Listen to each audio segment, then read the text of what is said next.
Hey everybody, welcome to a special. The only thing special about this show is it's on a Wednesday night. It's a special hump day edition of little cup of Ray. Of course, I'm getting ready for tonight's NFL edition here on Bucs Report. It's going to be, you know how it is every Thursday night. We got the boys, we got Johnny Dean, we got Alex Loosemore, we got Alex Schomburg. Who else we got in there? Boom, everybody. Oh, Ben Cornett. Going to be bringing it to you live tonight. You know the reason why I'm here is I'm supposed to be just relaxing in my pool, having a couple of these Dogfish Head 90-minute IPAs, 9.0% ABV, which means after a couple, stick around, things can get crazy. Tom had a nice little interview with Variety Magazine this week. And you've seen bits and pieces of it on Bucs Report, and we've seen it all around. You know, Tom did the old, this is my last year unless it's not my last year. And of course, Brunk Gronkowski does announce this year at an event, and he's with his brothers doing that shaker bottle event. We're just happy for that. He's definitely not coming back. And we respect that. We respected when Tom said bye. It was scary. Tom Brady said bye. He was getting to that family place. I had called it. But now that he's actually came back, I was wrong. But we respect that. We respect these players. We respect them for how long we have them, when we have them, for the success they have in winning 55, second championship in Buccaneer history. But this little Variety magazine, and it's a slow season. And I know I've said this before, but this really, guys and girls, is the slow season. If Baker Mayfield getting traded to the Carolina Panthers for like a 73rd draft pick and like a pack of Hershey's Kisses, if that can be big news. And it is big news because the next guy I'm bringing in here tonight, this guy's, the professor. He's the legend. He's the one that's brought me along. He's my sensei. He's my Yoda to my Luke Skywalker. I'm going to bring him in here right now. I'm sure he's going to hate that introduction, but it's just a pop-up Wednesday. Johnny Dean, how are you, JD? Yoda the Skywalker. You're Yoda. I'm Skywalker. Oh, why do you get to be the fucking hero? I'm in Oh, Yoda's the hero. Yoda can do all kinds of magical stuff. I got you, bro. It's all good. You're the knowing all. I interrupt you, but I can't share. Oh, hold on. No, that's the voice of the beautiful Tracy, and she's going to share. She's helping us share the show. But so I work it back to the whole Variety. Tom has the interview in Variety this week, and we say, here's the thing: Tom don't like to hurt nobody's feelings. And one of the things I like that came out in that Variety magazine, we don't like to talk politics here, but Johnny, I'm going to talk politics. Johnny, we go back to 2016. Johnny don't want to talk no politics. We go back to 2016. Of course, Tom Brady's there at Gillette Stadium, and in the locker room behind him is a red hat with 5 words on it that came to polarize an entire country. I'm going to say the words because I don't care if you're left, right, or in the middle. Make America great again. I don't like the way they were being used. I don't think they should be overused. But Tom had that hat, and everybody started kind of giving Tom Brady this reputation. But in this interview in Variety magazine, Johnny Dean, Tom Brady says he not only has he not spoke, because Donald Trump and him share one thing together in common. They both love to play golf. And Tom Brady does seem to maybe on some instances have a little bit of left leanings to the right. When you got a $15 bazillion in the bank, maybe your leanings are to the right. But did you see that, or did you hear anything about that? The fact that he came out and he didn't put down Trump, but he said, I have not talked to that cat in a very long time. And if I thought that hat in my locker was going to cause any kind of dissension or problems, it just wouldn't have been there. No. Nothing. What do you think about this then, baby? Hey, I'm going to go jumping in the pool. Hold on. So let me ask you this. Yeah, well, the reason why I got the stool in the pool. I'm sitting here. You know the best part about this whole thing, Johnny? What's that? You can stand on the stool? I'm sitting on a stool, but I'm actually going to the bathroom as I speak to you. And it is just, it is so liberating. It's funny. We see over the 4th of July, everybody's got these flotillas, whether they're in lakes up north or they're down here in the Gulf of Mexico or wherever you are getting your July 4th on a couple of weeks ago. And there's like hundreds and hundreds of people on floats and they're all hanging together. And it's so good to be getting from where we were in 2020 to be getting back to that place where we can kind of hang around with some people, still taking some risks, but the risk mitigation is down quite a bit, but we're starting to, because we're a sentient being. We like to be around people. So the floats are all together and the boats are all locked up and everyone's in the water. And I look at that and I go, that guy, her, him, and her, they're all going to the bathroom and we're just all enjoying the heck out of it. I don't think they've proven that COVID can be passed through the urinary tract, but if they ever did, could cause trouble for some of these July 4th holidays out on the water. That gives a new meaning to yeast infection, doesn't it? Jesus Christ. What is it? Okay, it's after 7. You're good with that. So, Johnny, let's you and me jump right into it, okay? Because it has to be done.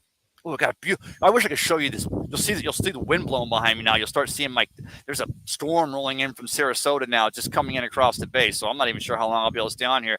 But Baker Mayfield, What Sam time is Darnold. it? What time is it there? It is 7:10. It's those afternoons thunderstorms from the. They started at noon, and they're Yeah. back. I agree with you, buddy. Baker Mayfield is an upgrade with the skills he has at quarterback. Excuse me, that beer. They didn't bring him in here just to waste anybody's time. They bring him in here to make a true quarterback competition. But Johnny Dean, between Sam Darnold and Baker Mayfield, that you've heard Scott Fitterer, what he said over the last couple of days, and the fact that Sam Darnold had been here all offseason, has been here in Ben McAdoo's new offense they've been installing since basically the end of last season. Baker's got 5 weeks to learn this system to get into camp and go into those games. Do you think it's a true competition for that number one spot between Darnold and Mayfield? I believe what Baker can do in 5 weeks is better than what Sam Darnold can do in a season. I'm sorry, I do. It's not like everybody's made all the excuses they can for him, but the guy he's just done, dude. Darnold's he's a consummate backup is what he'll be good at, I believe. Want to remind everybody out there, if you haven't already gone to my YouTube page, it's Ray Kennedy's YouTube page. Go and share there. I'm going to be dropping all kinds of crazy content over here over the next few months, but keep it here on Bucs Report for all the good stuff. I'm going to get some water off my keyboard before I end up fusing out and losing everybody. Got a comment in here. Is that Alec Loosemore with a comment? Of course, Alex, you'll see him later in the draft and also on the show on the NFL edition. What does Alex say? He says a couple of things here. He says Baker should win that competition easily, much better than Sam. He also says, hey, he's already working out with his weapons and getting comfortable with them. Then we got Teresa Baxter. Says, hey, guys. Hey, Teresa. I hope you're feeling better. Hope you're doing good, hon. We haven't had any updates, but I know you were. Things are getting a little bit better, but our prayers and thoughts and warm vibes are always with you, darling. And this is the ultimate comment on Sam Darnold. Ever since Sam saw ghosts, the kid just can't play anymore. And I want to stop right there because he's with the New York Jets, and that dumpster fire of an organization that got the GM fired still had Adam Gase as quarterback. They draft Mekhi Becton in the same draft that the Buccaneers. We get our right tackle in Tristan Wirfs. They draft Mekhi Becton. He gets injured early in that year, basically sits out the entire year. They draft another first-round pick last year in the year that they lost him and sent him down to Carolina. That team was decimated, and they were trying to – who was the running back that they were trying to use that the Buccaneers brought in here for 5 minutes and played 3 plays? Le'Veon Bell. So the Jets had Le'Veon Bell, cuckoo, no offensive line. They took Brashard Perryman in as their offensive deep threat, and the Buccaneers were able to let him go because he was an also-ran. He'll be competing for a job on this 22 Buccaneer squad. So you had Sam Darnold in New York under the biggest and most crucial spotlight, and you had Baker Mayfield with Bradley Chubb and Kareem Hunt and Jarvis Landry, a good offensive line, and then buried a lead. You had Myles Garrett in that defense. So I understand that Sam Darnold's numbers are always going to fail in comparison. I would just like to know, and we're never going to because you don't do this, but if you could flip the two, if you could put Sam Darnold in Cleveland for 3 years and put Baker Mayfield on that pathetic Jets team, if the numbers wouldn't even stretch out even more, or would they still show the same? The 1 and 3 draft picks from 2018, would they still be so pathetic? I believe so, because I don't think Baker helped that team when he went there, because it was a dumpster fire when he went there. Don't forget the Browns were drafting really high if they had if they had any draft picks to draft. Right. The thing is, I don't know, man. Sam Darnold doesn't inspire anybody. And where you say that Baker's attitude sucks, I think Baker's attitude is great because the guy wants to go out and friggin' win. And I think he made the team, the guys that were listening to him, he made them better because they tried harder. No, Johnny, and I agree because you so succinctly, or I should say, as the professor, you so educationally pointed out to me. Then you played some of those sound bites of Baker gets down there and he's talking about some of those receivers are going to get with him. Maybe they're going to go over to Texas where he's done in the past with the Cleveland Browns receivers and get some time. And as a receiver for a team, Even if it's a true down the middle competition, Sam Darnold and Baker Mayfield, if both of those guys want you to meet for some extra throws, of course, the ones with Sam have already been there with him since the 2 days and they went through the entire season. But if Baker Mayfield wants to throw with you in Texas, you go do that, because at the end of the day, you're showing to the organization your commitment to get better. And 2, you're also getting a shot to play with the guy who may be under center come week 1. But let me ask you this, Johnny. Okay, if you're Matt Rule, and we're coming up fast on it's 3 weeks before week 1. So we've got the 3rd preseason game done, but now we have the 4th, which is just a dressing for the guys that aren't going to be on the team. And we're really installing our offense. I truly believe Baker and Darnold are going to get reps with the first team all the way throughout camp. They're going to have to, because Baker Mayfield's not learning this. He may be with Ben McAdoo as we speak, because he just got into town 2 days ago. He may be living at Ben McAdoo's house learning that Ben McAdoo offense. But that Ben McAdoo offense, going back from when he was with the Giants, it's a pretty complicated offense. And Baker Mayfield has the arm gunslinger since he was at Oklahoma, but going back to Texas Raiders, of course, under not Lincoln Riley, but who was the other quarterback whisperer? Kid can game. Question is, in 5 weeks, can he learn this Ben McAdoo offense the same way as Sam Darnold, now Ben McAdoo didn't come into this offseason, but Ben McAdoo and Sam Darnold started working on this back in January, the moment Ben McAdoo's hired. But another important part is that Sam Darnold has already been with all of these receivers and all of these tight ends and offensive linemen through all of last season. So that's also an advantage that a Baker Mayfield has to overcome. I think that's a tall order, but I think Field is a talented enough quarterback to do that, but he's going to have to really, really, really bring his lunchbox to work. And if he does that, then he probably wins his team over. And no doubt that kid could be the starting quarterback come week 1 against those Cleveland Browns. Like Alex said, he's already working out with his weapons out there. He came in there ready to go. He's working out with his weapons out there. And as far as Sam Darnold knowing the offense, it doesn't do any good if you can't execute. And Right. he hasn't been able to execute. They put PJ Williams out there, man. Okay. The third string quarterback out there in his place. Is it Walker? PJ Walker. Walker, yeah. Yeah. And kept Darnold on the bench even when he was ready to play. So, well, you said that, and I went back and I looked at it. Don't forget, Sam Darnold basically has a broken bone in his arm, and that's come the end of maybe in the mid-October, and they put him on the IR through December. Now, when he comes in, he doesn't show like he's ready to come back, which after 6 to 8 weeks out, you may not be ready to come back. But it wasn't like because don't forget, he was 3-0 at the 4th game mark. Pittsburgh put a whopping on him, and that defense started to show some holes. I still say that the time that he got with those receivers, the time that he got with Matt Rule in 2021, the time that he's had with Ben McAdoo since the season ended, which is going to be actually end up being about 4 more months than Baker Mayfield's going to have with Ben McAdoo. I think it's going to make it. And you know what? I love a quarterback. Who doesn't? I will be looking at and they're in our division. Can I point out something to you? The only time Sam Darnold was reasonably good was when he had Christian McCaffrey. As soon as McCaffrey went down, Sam Darnold was out. Gone. Well, but the other side of that is the only time that Baker Mayfield looked good is when he had Kareem Hunt and Bradley Chubb, which are 2 of the best running backs in the AFC. He came in the league playing well. He put up 3,500 yards. That's not on Bradley Chubb and Kareem Hunt. That's no. And that was thrown to wide receivers who didn't want to be there no more. All right. Right. So yeah, that's crap. He just 3,500 yards, boy. And look at his touchdown comparisons to Sam Darnold. And Sam Darnold's had every chance he could be given. Yeah. And as Alex said, when the ghost got him, when he was swinging ghosts out there, I think I said it on one of our shows at the time. Once you start seeing ghosts, it's over with because you're always looking over your shoulder. I have to get in the water. It's actually getting chilly here. So let me ask, if I get shocked, Johnny, just call the paramedics and send them to my house.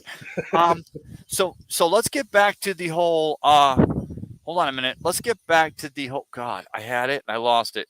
Let's get back to the Buccaneers, because I want to wrap it back to the Buccaneers.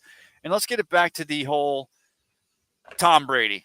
Tom Brady was talking about today with a Variety magazine when he says, "Oh, I'm going to retire unless I don't," and then Rob Well, that was Gronkowski right after he said that he wasn't playing until he's 50. He said next year he might retire, or he's probably going to retire unless he don't. Yeah, those exact words. Yeah, what you just said. That was, right. I think that's hilarious because he's not. Look, Tom Brady next season, in this next off season coming up, is going to be the talk of the NFL once again. No matter what he decides to do, if he retires, that talk is still going to continue on until the beginning of the season, and may probably afterwards. Right. So he's going to stay relevant no matter what. Every week we're going to have headlines. Tom Brady may come back. Tom Brady is fully retired. Tom Brady this. It's always going to be Tom Brady next season. I don't care what. You're not going to top that story. Well, here's the thing, though, and I wrote an article about this on Bucs Report today. It'll probably run tonight. I had been listening to the NFL Live podcast this week, and it was the podcast they ran the day after. I think it was Tuesday that Baker had his, and they ran it with an unnamed source. They said it was an unnamed NFL source who said that Tom Brady was nothing more than a system quarterback, right? Oh my God! I know, and here's what got me. Completely different season. This is why he went to the Bucs. One of the reasons he went there is to get that system crap out off of his back. But here's the thing, Johnny. Here's the thing. Even if you're a no call, go to the line, spontaneously run an RPO quarterback. Then at the end of the day, you're a spontaneously make no call, go to the line, RPO quarterback system. No matter what you run in the NFL, it's a system. Can't throw the long one. He can't do this. He can't do that. It's all bullshit. Oh. They're just trying to set up a discussion where they're going to be right and saying that there's something wrong with Tom Brady. Okay, exactly. What's he going to have to do? Is he going to have to go out and play with all 32 teams in order to erase all that shit? Well, let me ask you this: did Joe Montana need the West Coast style offense? No, he played with the Chiefs pretty damn well. He played with the Chiefs pretty well, but before he went to the Chiefs, it was and we felt back in the day when Joe Montana, when they had Steve Young, which Steve Young had earned the right to start there after 4 years behind Joe Montana. Joe Montana goes to the Chiefs and proves that it wasn't just the West Coast style offense. And the thing is that this narrative about Tom Brady being the best. Oh God, what did I just do? You had a brain fart? I can't see you. I just opened up. I'm trying to print this page, but there is a hurricane hitting here. It gets nasty. You know how it is here in the summertime, JD. These storms come rolling. There you go. These storms come. You can see it getting dark. Let me put my screen back up. Look at how dark the skies are getting. Yeah. Yeah. But I love Florida storms though. They're nice. And then me. Oh, by the way, did I mention I'm not wearing any pants? This is awesome. I started to type that into the chat, dude. This is the first time I've done an actual show here on Bucs Report, totally in a la natural. But that's okay. We could do this when we're talking about. This is supposed to be the low news cycle time of the show or of the season, and even that's not. It's not. There is no low news time of the season anymore. There's not. And Jerry Glanville's starting a new league coming out next year or the year after that. So what's the name of the league going to be? I can't remember. It's one of those abbreviated things. So you got the USFL, you got the XFL. The NFL's playing nice at both of them. Jerry Glanville's actually going to bring a new league? Yes, a new league to compete with the two other ones. Isn't that lovely? It doesn't matter. I mean, it honestly doesn't. Well, no, because eventually it's all going to be more. Let me ask you this, Johnny. The Big 12 becoming the Big 8, moving to the Pac-10 and the SEC and the USC. And I'm watching this today, and I'm like, between NIL and transfer portal and the players moving around, it seems like the division, you're going to be able to tell your grandkids 20 years from now, I played in the Pac-10 or I played in the SEC or I played in the ACC, if that's even a thing anymore.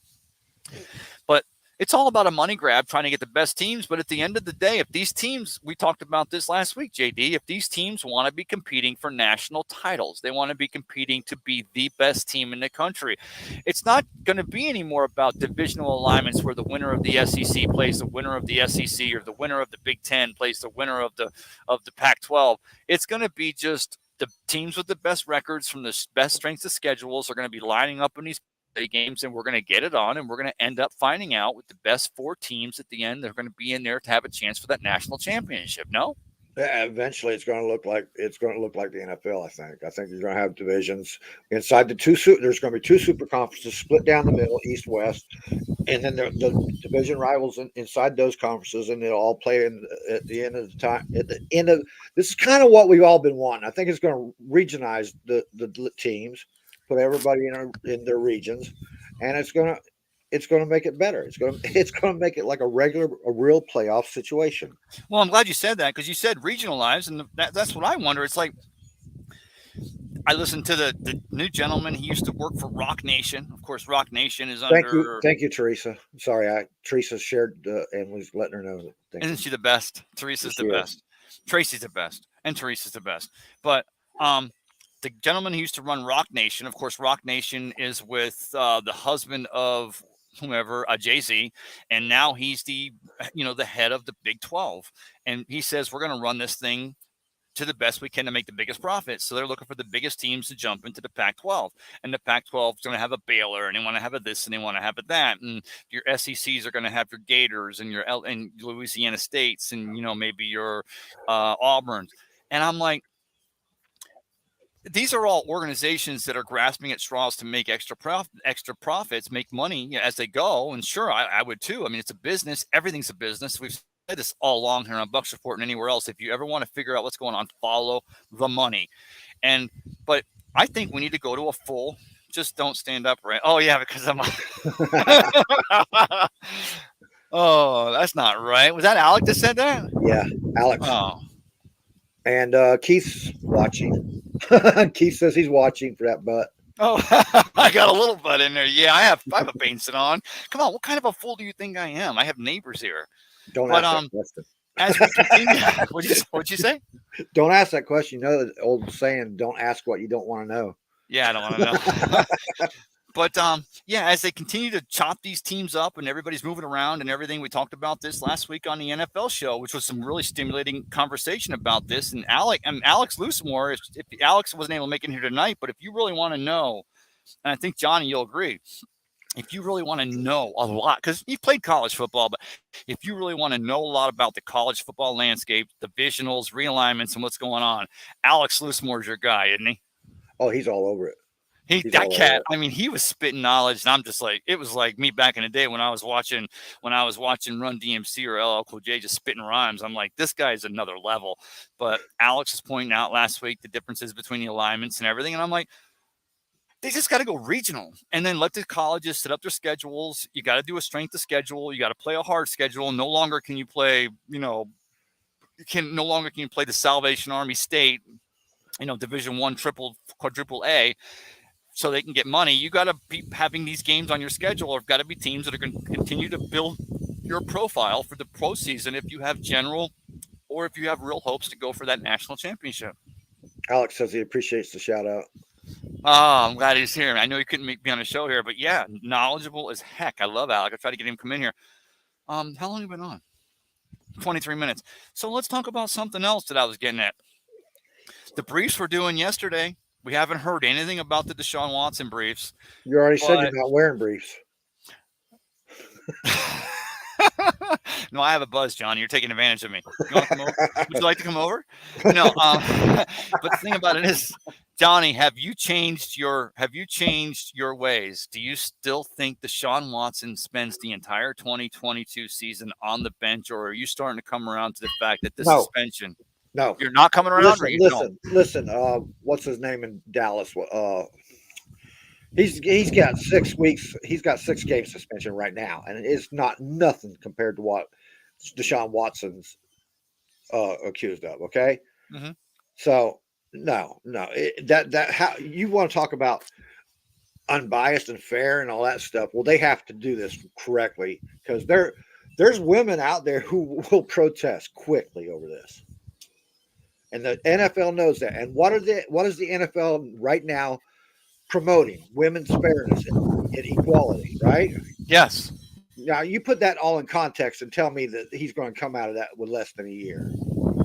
They're not going to give him the ban. They wanted to give him a ban, Yeah. They wanted to ban him. I get it. Now they've lowered their bar to a suspension, and they're still pounding for that 1 year. So I don't see less than a year. I still see. I said 8 games. It's starting to look like more like 6 games, but here's the thing, Johnny. I said this last night. I was talking to my boy Richard Rock, big Dolphins fan. We did a show the other night, and I said,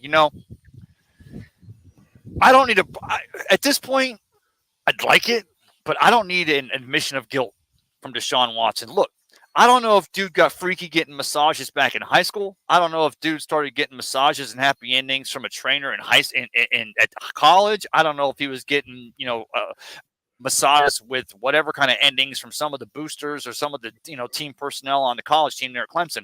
I don't have a problem with trying to figure out where it came from. But when you hire so many people over so long and you fly them in and you drive them out to a 4-star or 5-star hotel just for a massage, and then inevitably it always comes to the same ending, there's a problem there for somebody.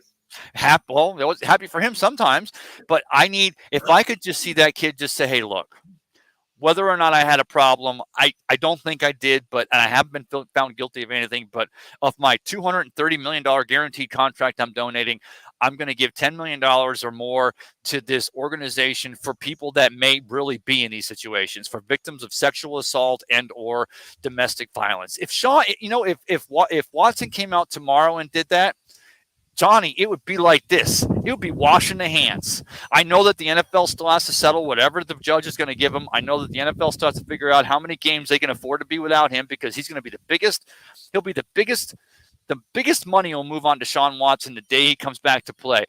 I told you this when Caesars, FanDuel, I don't care what. When Deshaun Watson plays, he's going to rush for 20 yards. He's going to throw for 7 completions. He's going to rush for a touchdown. The money that'll move on that cat in week 1 is incredible. You got to think this too, Ray. You got to think this too. Not only what's led up to this, but we haven't seen any of the documents ourselves. They will be released after this is all over. That's a fact. They're going to be released. Right. They're going to be made public domain. And then once people actually dig into this themselves and start seeing what it is, the NFL has to worry about how that's going to look as well. No, you're right. You're right. But I mean, it comes down to the end of the day that they kind of have that whole nobody was actually charged or there was no grand jury indictment, but there were still 63 girls that were flown out there, and among those girls, and here's the part that breaks my heart, there may have been some girls that were flown out there because they were Instagram honeys, and they go out there and they get to meet Deshaun Watson and be hanging out with him, and some of them may have thought that they were going to have a long-term relationship with one of the best quarterbacks in the National Football League. But there were also quite a few young ladies that take this very professionally. Their moms and dads, they went through college, they took out loans to become physical trainers and masseuses. Well, I put this into the Jeffrey Epstein category. I mean, taking advantage of it. Yeah, being a predator, right? Most of these girls got into this business through sex trafficking. That's a fact. You know that, right? Well, some of them. Go study it up. 90% of the girls that are in massage parlors have been there because massage parlors, but massage parlor. Now that's where Robert Kraft was going, was massage parlors. I mean, at least Deshaun Watson had the creative go to put things online in Atlanta and then fly the girls first class down to Houston and bring them out to the big hotel. I think that's kind of naive, thinking that there's not a piece of this isn't tied to sex trafficking. I think you're right. God, my pool's there's all kinds of, can you tell there's like a hurricane going on here? Can you hear it? I hear it. I don't see it. Your trees it's like, I'm getting rained on. I love it. Are you getting rained on? Really? Yeah, I love it. I had to cover my keyboard. Well, when you're naked, what are you going to do? But I wanted to talk with you because you and I don't get to talk one-on-one anymore. So we talked about Tom. We talked about Gronk. We didn't talk about Gronk, but are you going to say the same thing everyone else is saying, that Gronk seems to have definitively said this week that he's definitely done, he's 100% done, but then also the same thing I've said since last year. Gronk did not look right. No, he did not. And a punctured lung is not that scar tissue takes a while to heal, dude. Yes, sir. And yeah, I believe him 100%. Like on our last show, I told you that when you're beat up, you're beat up. It don't matter what kind of Superman you look like to public, but you know yourself. Yeah, you do. I mean, you do. Like Ali Marpet, you made your $32 million. You made the Pro Bowl. You got a plan. You get out. Johnny, I apologize, but it's really starting to come down here in buckets. So, this is going to be a bit of a short show, but I'm so glad we had to do this. But go ahead and let's talk about this. We got the NFL edition coming on tonight at 9:30. You have your draft first at 9:30, then the show at 10. Is that correct? We'll have the draft will start at 10 o'clock. We'll be on a little bit early to bring in Alex's news and talk about the Bucs a little bit more. And then after the draft, we'll discuss things and stuff. And we got a whole lineup tonight. We got plenty of topics. We got plenty of people. Yes. We got our favorite followers in the world, the Bucs Report guys. And those that don't follow Bucs. Oh, that got wet. And guess who I got on Sunday?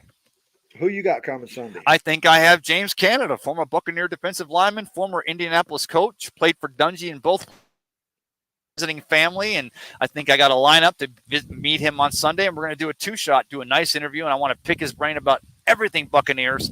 So I hope everyone's looking forward to that too, my friend, and I hope to join you if you'll have me later on the NFL edition. Absolutely, man. We always have a spot for you. We actually even have a little thing in our opening that says Ray Kennedy, ? Maybe, maybe not. Yeah, I know you do. I can't even get you. Okay, let me move this over here. I got to end this show, Johnny. Can you end the show from your end? Yeah, sure. Go ahead and end it because my laptop is soaking wet. I got to get it out of here. I love you, brother. I'll talk to you soon. All right.